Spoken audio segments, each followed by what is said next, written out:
The 33rd session of the Senate in the third regular session of the 60th Congress is hereby called to order. Senator Vicente C. Soto III will lead the chamber in prayer. Senator Soto. Panginoon kong Diyos, pinupuri ka po namin. Tunay nga po na ikaw ang pinakamakapangyarihan sa lahat. Sa iyo po nagmumula ang aming lakas, talino at karangalan. Kami po ay nagagalak na ikaw ay Diyos na mapagbigay, maunawain, mapagpatawad at mapagmahal. Kami po ay lubos na nagpapasalamat sa lahat ng mga ipinagkaloob mo sa amin. Marami pong salamat sa pagpuno ninyo sa amin ng inyong nag-uumapaw na biyaya at pagpapala.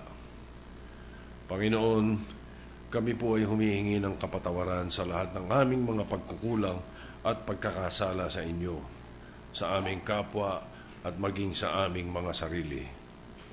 O Diyos, pagpalain niyo po ang bawat isa sa amin. Nawa ay makamtam namin ang kasaganaan sa lahat ng aspeto ng aming buhay. Punuin ninyo po ang aming mga puso ng bawat isa sa amin ng inyong pagmamahal at kababaan ng loob. Hilumin ninyo po ang aming mga pusong nasugatan. Tulungan ninyo po at bigyan ng pag-asa ang mga nabigo at nasadlak sa dagok ng buhay. Bigyan niyo po kami ng bawat isa sa amin ng kapanatagan ng loob at kapayapaan ng pag-iisip. Pagyamanin ninyo po ang aming mga kaisipan at kalooban ng pagmamahal at pag-aaruga sa aming kapwa. Ang lahat po ng ito ay dinudulog namin sa pangalan ni Jesus. Amen. Maraming salamat, Senator Soto. The Secretary will call the roll. Roll call of members. The Honorable Senators Angara, Aquino, Binay, Cayetano Alan Peter Compañero S., Cayetano P.I.S., Defensor Santiago, Ejercito, Enrile, Escudero, Estrada, Gingona, Hunasan, Lapid, Legarda, Marcos, Usmeña, Pimentel, Po, Recto, Revilla, Soto, Trillanes, Villar, Senate President Trilon. 16 senators are present. The chair declares the presence of a quorum. The majority leader is recognized.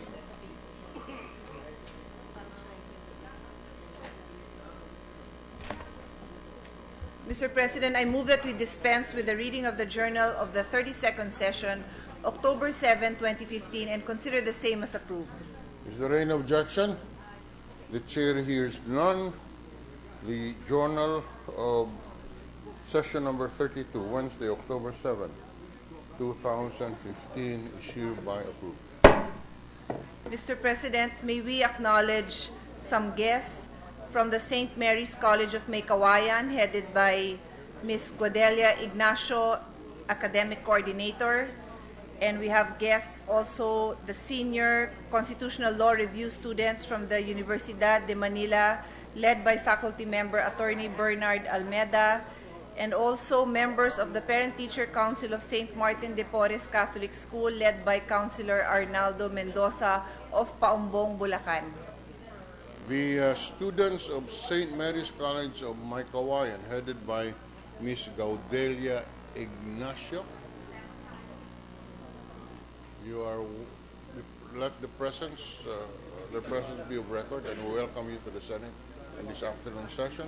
The students from the Universidad de Manila College of Law, led by Attorney Bernardo Almeda, faculty member, we welcome the students from the College of Law of the Universidad de Manila. Welcome to the Senate. We make your presence of record in this afternoon session. Likewise, the members of the Parent Teachers Council of the St. Mary's de Porres Catholic School, led by Councilor Arnaldo Mendoza. Welcome to the Senate. And we make your presence of record. Majority Leader. Mr. President, with the consent of the Senate, I move that we consider proposed Senate Resolution number 1612, taking into consideration proposed Senate Resolution numbers 1624, 1638, and 1640. Any objection, hearing none, consideration of proposed Senate Resolution 1612. Taking into consideration proposed Senate Resolution 1624 and proposed Senate Resolution 1638 is in order. With the consent of the Senate, may we request the Secretary to read the title and the text of the measure. Secretary will read the title and the text of the measure. Proposed Senate Resolution number 1612, introduced by Senator Maria Lourdes Nances Binay. Resolution honoring the memory of Senator Joker P. Arroyo and expressing the profound sympathy and sincere condolences of the Senate on his passing.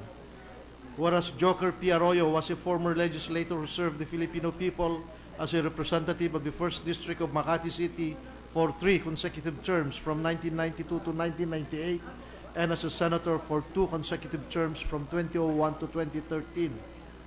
Whereas the former legislator passed away at the age of 88. Whereas he was an illustrious human rights lawyer and freedom fighter who fought for the restoration of democracy in the country during the Marcos era. Whereas most notably, challenged before the Supreme Court of the Philippines the constitutionality of Proclamation number 1081 imposing martial law, the ratification of the Marcos-dictated 1973 Constitution, Amendment 6 that empowered President Marcos to exercise lawmaking powers alongside the Batas ng Pambansa and the power of military tribunals to try civilians as well as help defend political detainees. Whereas as a representative, he remained an independent throughout his term. He never traveled abroad on government money and was known to have a perfect attendance record for 9 years from the time he was elected up to the end of his term. Whereas as a senator, he chaired the Committee on Accountability of Public Officers and Investigations Blue Ribbon, Committee on Public Services, and the Committee on Justice and Human Rights. Whereas he received various awards and commendations for his significant contributions to the legal profession and public service, he was consistently voted by media as Outstanding Congressman of the Year. The Philippine Bar Association awarded him the Most Distinguished Award for Justice as a man beholden to no one except to his country, and Senate Resolution number 100 was enacted during the 8th Congress commending him for his invaluable services to the Filipino people. Whereas Senator Joker P. Arroyo's commitment and dedication to public service serves as an inspiration to many public servants, and he will surely be remembered in the hearts of the Filipino people. Be it resolved, as it hereby resolved by the Senate, to honor the memory of Senator Joker P. Arroyo and to express the profound sympathy and sincere condolences of the Senate on his passing. Majority Leader.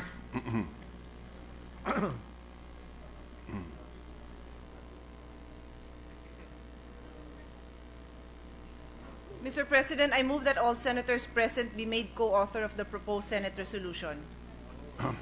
The senators present are made co-authors of the proposed Senate resolution. Mr. President, can I have a minute suspension just to clarify something that was read into the record? I just want to verify that the number of years that Joker served as senator is accurate. It was read as 9, but 12. But that's why I wanted to check if it was referring to the perfect attendance for 9 years or his term as senator of 9 years, because it should be 12 years. 12 years. It should be 12 years. Huh? So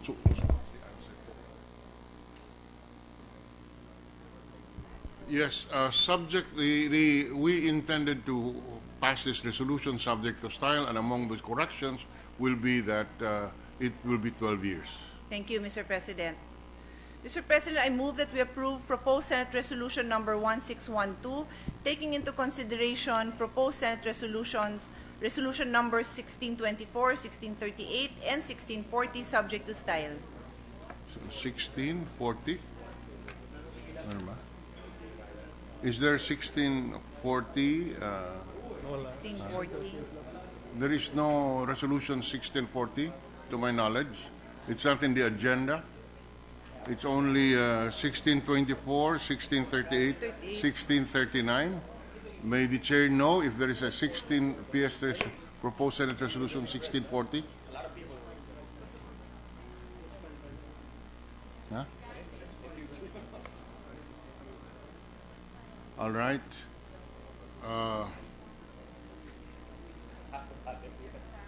It was, there is a proposed Senate Resolution 1640 just filed at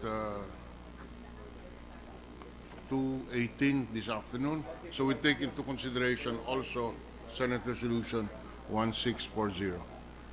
There is a motion that we approve proposed Senate Resolution 1612, taking into account proposed Senate Resolution 1624, 1638, and 1640, subject to style. Any objection? Hearing none, adopted. Majority Leader. Thank you, Mr. President. Mr. President, with the consent of the Senate, I move that we consider proposed Senate Resolution number 1639, taking into consideration proposed Resolution 1646. PS 1646 is not in our agenda. May the Chair know what this resolution. All right, this is filed at 3:30 this afternoon, so we will consider this in the session today. Please proceed. Any objection here on consideration of the measure in order? With the consent of the Senate, may we request the Secretary to read the title and text of the measure. The Secretary will read the title and the text of the measure. Proposed Resolution number 1639, introduced by Senate President Franklin M. Drilon. Resolution expressing the profound sympathy and sincere condolence of the Senate on the death of the Honorable Ernesto Boy F. Herrera, former Senator 1987-1998, and member of the House of Representatives 1998 to 2001. Whereas the Honorable Ernesto Boy F. Herrera, a distinguished legislator, a staunch and outstanding labor leader, a pillar of the anti-illegal drugs movement, and an advocate of law and order, passed away on October 29, 2015.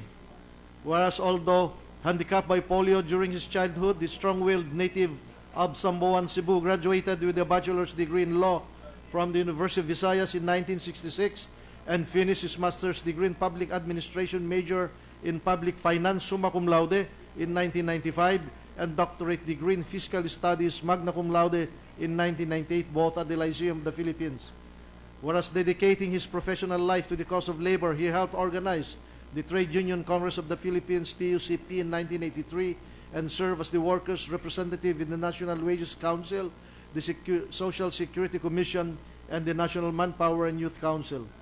Whereas committed to fight for the cause of Filipino workers here and abroad, he became the only Filipino member of the Executive Board of the International Federation of Free Trade and Union in Brussels, Belgium, from 1988 to 1992, served as consultant on workers' education of the International Labor Organization in Geneva, Switzerland, and headed the workers' delegation to the 75th session of the International Labor Organization, where he delivered a major address on human rights. Whereas for his earnest efforts to alleviate the plight of the masses, the giant of Philippine labor earned him the rare distinction of being the first Asian and the second individual to receive the 1985 George Meany International Human Rights Award after Lech Walesa, former president of Poland. Whereas he gained national prominence when he became a member of the Agraba fact-finding board that investigated both the 1983 assassination of former Senator Benigno Aquino Jr. and the military-tagged assassin Rolando Galman, where he bravely exhibited his total willingness to risk his life for liberty in exchange for the freedom to expose the truth. Whereas he was first elected to the Senate in 1987, where he served as the chairman of the Committees on Labor, Employment and Human Resources Development, Tourism, and Illegal Drugs, and was a member of the 1990 Congressional Commission on Education that reviewed the Philippine education system, and the 1992 Congressional Commission on Health. Whereas for his remarkable performance, the principled and distinguished public servant was re-elected senator in 1992 and served as chairman of the Committees on Finance and Public Services as a member of the Executive Legislative National Water Crisis Commission. Whereas focusing his legislative agenda on labor, employment, education, and law and order, he had 20 landmark pieces of legislation to his name during the 8th and 9th Congresses, notably Republic Act 6715, which amended the Labor Code in 1989, RA 7796, or the Technical Educational and Skills Development Act of 1994, and RA 8042, otherwise known as the Migrant Workers Act of 1995, which undoubtedly has been benefiting 10 million Filipino migrant workers across the globe, notably the provision mandating the government to set aside each year at least 100 million pesos for the worker assistance units in consular posts. Whereas for his staunch anti-illegal drug advocacy to protect the youth from the pernicious effects of illegal drugs, the founding chairman of the Citizens Drug Watch Foundation, Inc. and former head of the non-government group Crime Watch was conferred the 1992 Gintong Ama ng Bayan Award by the Gintong Ama Ina Foundation of the Philippines and the International Award of Honor by the International Narcotics Enforcement Officers Association of New York, USA. Whereas after his Senate stint, he was elected and served as representative of Bohol's 1st District from 1998 to 2001. Whereas the passing away of a great leader and trusted public servant who had led a life dedicated to promote the welfare and protect the rights of the working class is a great loss not only to his bereaved family but to the nation as well. Now therefore, be it resolved by the Senate to express, as it hereby expresses its profound sympathy and sincere condolence on the death of the Honorable Ernesto Boy F. Herrera, former Senator 1987 to 1998, and member of the House of Representatives 1998 to 2001, resolved further that a copy of this resolution be furnished to the bereaved family of the former senator. Majority Leader. Mr. President, I move that all senators present be made co-authors of the proposed Senate resolution. The 17 senators present in the hall are made co-authors of the resolution. Mr. President, I move that we approve proposed Senate Resolution number 1639, taking into consideration proposed Senate Resolution number 1646, subject to style. Any objection?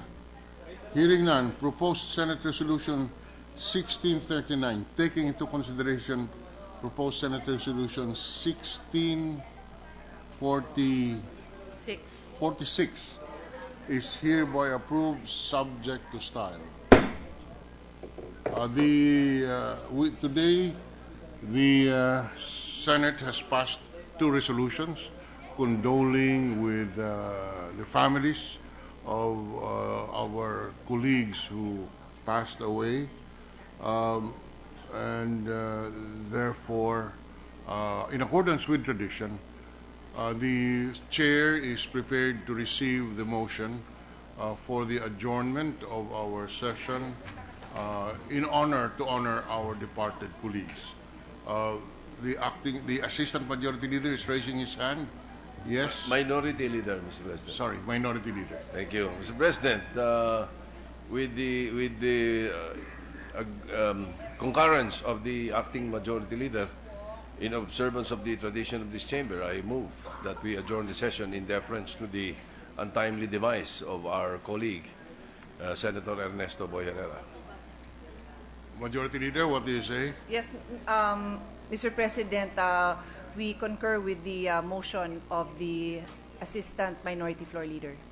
Yes. Before the chair acts on the motion, may we request our colleagues, and may I repeat, may I request our colleagues to join the necrological services of former Senator Ernesto Herrera tomorrow, November 4, at 10 o'clock in the morning, here at the session hall. We request our colleagues to be at the main entrance of the building for the arrival honors at 9:40 a.m. If there are no objections, therefore, upon motion of the Assistant Minority Leader and with the concurrence of the Acting Majority Leader, the session is adjourned until 3 o'clock in the afternoon of Wednesday, November 4, 2015.